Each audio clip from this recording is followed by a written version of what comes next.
Hi friends, please subscribe to Amravati Media and press the bell icon for more latest updates. టీడీపీలో ఆ ముగ్గురు కీలక నేతలకు ఏమైంది? తెలుగుదేశం పార్టీలో విజయవాడ నేతలు సైలెంట్ అయ్యారు. పెద్దగా చప్పుడు చేయడం లేదు. దీంతో వీరంతా అసంతృప్తి బాట పట్టారన్న ప్రచారం నడుస్తోంది.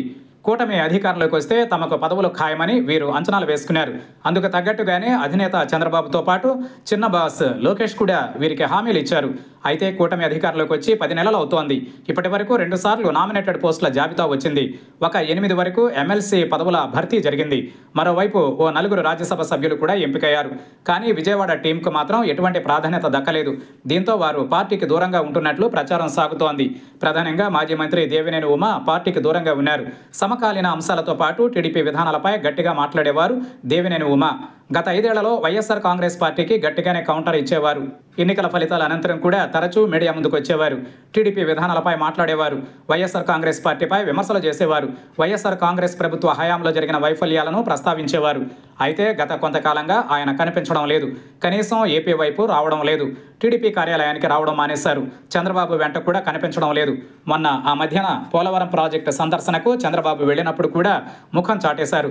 సో దేవినేని ఉమ తీవ్ర అసంతృప్తితో ఉన్నట్లు ప్రచారం నడుస్తోంది. చంద్రబాబు చెప్పారని మైలవరం టికెట్ వదులుకుంటే తనకు రాజకీయ భవిష్యత్తు లేకుండా చేశారని ఆవేదనతో ఉన్నట్లు సమాచారం. మరోవైపు మాజీ ఎమ్మెల్సీ బుద్దా వెంకన్న సైతం పార్టీ కార్యక్రమాలలో క్రియాశీలకంగా వ్యవహరించడం లేదన్న టాక్ వినిపిస్తోంది. చంద్రబాబుతో పాటు లోకేష్ విషయంలో వీర విధేయత ప్రదర్శిస్తూ వచ్చారు వెంకన్న. కూటమి అధికారంలోకి వచ్చిన వెంటనే తనకు పదవి ఖాయమని అంచనా వేసుకున్నారు. కానీ నామినేటెడ్ పోస్టుల్లో ఈయన పేరు కనిపించలేదు. ఎమ్మెల్సీ పదవుల విషయంలో మాత్రం ఆశావహుల జాబితాలో వెంకన్న పేరు ఉండేది. కానీ చివరి నిమిషంలో కనిపించకుండా పోయింది. విజయవాడ వెస్ట్ సీట్ను ఆశించారు. అది దక్కకపోయేసరికి అసంతృప్తికి గురయ్యారు. కూటమి అధికారంలోకి వచ్చిన వెంటనే తనకు పదవి ఖాయమని కూడా అంచనా వేశారు. కానీ ఇంతవరకు వెంకన్నకు పదవి దక్కలేదు. దీంతో పార్టీ కార్యకలాపాలలో మునుపటి మాదిరిగా కనిపించకుండా మానేశారు వెంకన్న. మరోవైపు వంగవీటి రాధాకృష్ణ సైతం ఫుల్ సైలెంట్ అయ్యారు. 2019 ఎన్నికలకు ముందు అనూహ్యంగా తెలుగుదేశం పార్టీలో చేరారు రాధాకృష్ణ. గత 5 ఏళ్లలో ఎన్నో రకాల ఒత్తిళ్లు ఎదురైనా తిరిగి ఆయన వైఎస్ఆర్ కాంగ్రెస్ పార్టీలో చేరలేదు. పైగా ఈ ఎన్నికలలో పార్టీ అభ్యర్థుల విజయానికి కృషి చేశారు. 1-2 సార్లు చంద్రబాబుతో పాటు లోకేష్ సైతం రాధాకృష్ణను పరామర్శించారు.